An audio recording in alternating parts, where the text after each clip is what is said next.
So this morning on ITV, bringing us to our next talking point here at the Abuja Network Center, where we're taking a look at the game of defection. Recently, we've seen across the country people moving from different political party to one political party.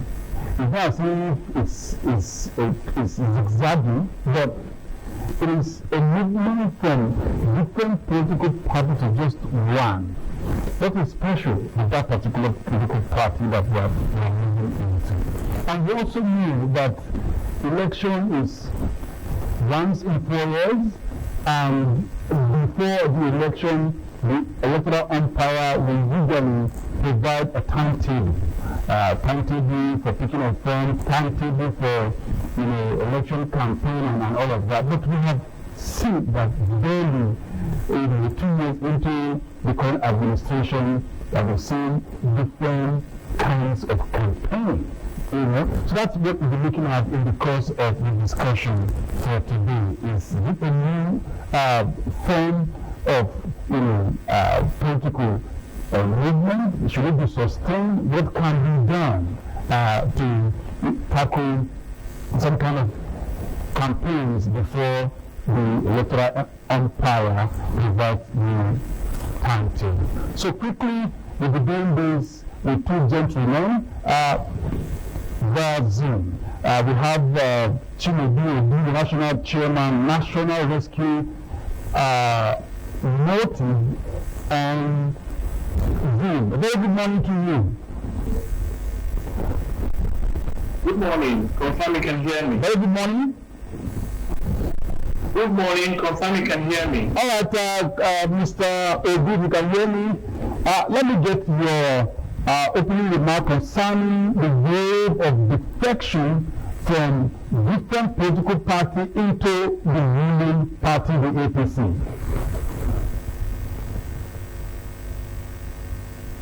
Okay, thank you very much. First of all, let me situate that defection is not completely a crime because it is consistent with the individual's right to choose a political party of his choice.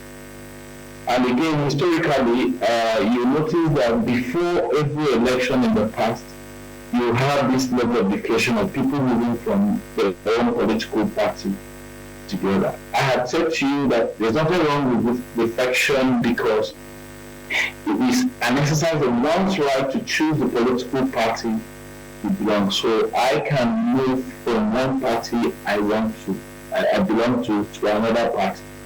However, there are sides to it that, of course, first is illegal to the extent that our constitution provides that for someone holding the mandate of another party, particularly in the legislature, if he leaves, the constitution requires that the person loses his seat.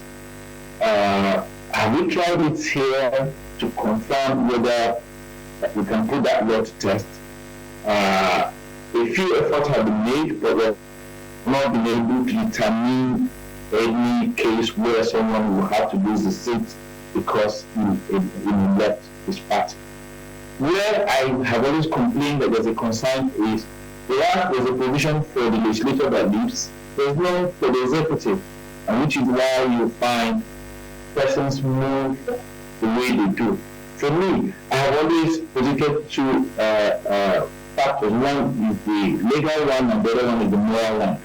Legally speaking, I have advocated that I don't think it is proper, even though I said it's within the person's constitutional rights. If you don't hold a particular mandate of any party, you can choose to be wherever you want to be.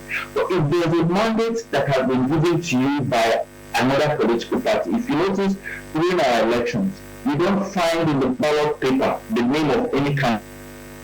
What you find is the name of the political party. And of course, people vote for the political party and not for the candidate in the strict sense of it. To that extent, you lack the moral justification to move that mandate from one party to another party. So I think that what the Constitution anticipates for the legislature, that someone vacates the seat when that happens. should apply for both the disclosure in practical science and even the executive, so that people don't move the way we find that level of movement. So if you cannot carry any mandate of any party and you want to move from the other party to the other party, it becomes your own personal decision within your right to move where you want to. That's my opinion about it. And I've advocated for a constitutional amendment that will make it mandatory that you vacate that seat once you're moving a mandate that did not belong to you but belongs to political parties. Let me get your perspective concerning the provision of the Constitution, which has to do with the laid-down rule for any politician to jump ship, which I know one of them is the fact that until there is a division in the political party, and it is realistic for a politician to move from that current political party to another when there's an issue in the party. But in this case, we have not seen issue in the PDP, we have not seen issue in the Labour Party, and we have seen that people are moving in those. Yeah, how can we reconcile the position of the Constitution with their action? You just made my point. People just use that as an excuse to jump ship. Because if you ask me, there's no political party in Nigeria today where you don't have some level of issues. Ideally, a good politician should be able to deal with issues within his party and not just jump up and down. Because there's no political parties are platforms where people struggle for power. And in the struggle for power, you usually have clash of interest. What is important is your ability to manage the crisis within your party, because the party you want to, there's no guarantee that will be issues there. And like I said, there's hardly no party in Nigeria where you don't have some level of issues, which I also think is consistent with democracy. So it's just that people run for first selfish issues, sometimes self-sustenance. You are scared, okay, if you don't belong to the political, the ruling party, maybe there is psychology that the ruling party gives you an advantage and you want to move to the people. That's personal and selfish. People do it often. We have also had, you remember those days of Adams Oshomole as chairman of APC, when he said, don't move to APC and your sins are forgiven. Some persons are also moving because they want their sins to be forgiven, more like a self-help to run away from anti-corruption agencies. Once you discover you have cases in the AFCC and you don't want to be haunted, you just follow the gospel according to Oshomole, and you just move over so that you'll be, protected. I think that, for me, is the reason I can find why people jump ship. The other one is that it's now becoming very obvious that some politicians are not in tune with their, and that's the conviction that may be a member of a political party. I think it's difficult to move to any other party as easily as we do. You can imagine a Democrat moving to become a Republican and vice versa. But here, apparently because most of these parties, like I've always predicted, that I have not seen any clear difference between APC and PDP, and maybe that's why it's always very easy for someone to jump there to that other party. I've never seen anybody move from a national rescue movement to either PDP or APC because our objective, ideology is clear-cut, and I doubt if any of us will want to leave this belief that we have to join the UWP. And of course, the challenge now is that it's a weakening opposition to an extent. And for me, that weakening is what I call a mindset weakening, because in the practical terms, like I've always said in this studio, the political class today is less than 3% of our entire political, the entire population of Nigerians. So if you're worried about 3% of persons wanting to jump in one ship, means that we don't understand the power of the people in terms of how we can determine what happens in the election. Every political class can decide to join one political party, and then it's left for Nigerians to ask themselves whether they are comfortable with that. If they are not, can assure you within the current electoral reforms and regime, if Nigerians in the other 37% decide to stay in one or other party, they can change the game. Those who are not doing this jumping will realize that it's not about that 3% that constitute a political class. That the other 97% can decide and get entirely a new person to lead if they want. Now, let me take you on the issue of defection and campaign. I used to know that when people defect, they just defect and say, well, this other their current party, because of the issue, and they are no longer in tune with the ideas of the party, and as a result, they just leave. But what we are seeing recently is when someone the person is already campaigning to the president, saying, okay, I'm leaving because we want the president to win the 2027 election. Well, we still have about 25 months to go. What do you make of this? That gives impetus to my argument that is for self-survival.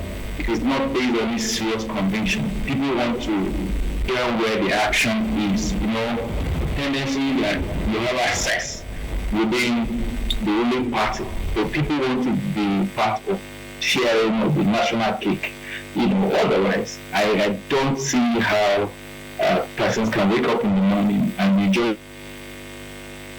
a party, and the next thing you're doing is you want to be part of the system. And that's a simple interpretation of it. When people have argued, including yourself, that the country is moving towards a one-party system, what does that propose for democracy?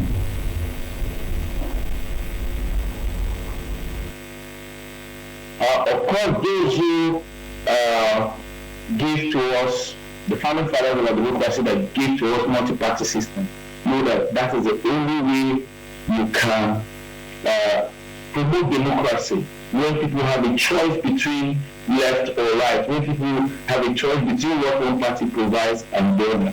When we get to a one-party system, we are actually running away from democracy, because democracy did not anticipate that we run a one-party system. It gives a multi-party democracy where you can choose between party A and B. It's something that we've tried in Nigeria. In the Fourth Republic in 1999, we had PDP that was in power for 16 years. You remember PDP boasted to us that they've been in power for 60 years. But Nigerians woke up in 2015 and said, no, PDP will have the right to hire and fire. Therefore, we need another party. And that was how APC came to power. And of course, from 2015 to now, APC has been in power. I argued the other time that APC would be unfair to Nigerians to say they want to promote a one-party system, being a beneficiary of a multi-party system. One expects them to, provide a platform where all the other parties have the opportunity to have, so that Nigerians will have the opportunity to choose between party A, B, or C, and not everybody jump into one shoe. But like I've also argued, it shouldn't bother us. Politics is about numbers. It's just that a lot of Nigerians don't believe in the system.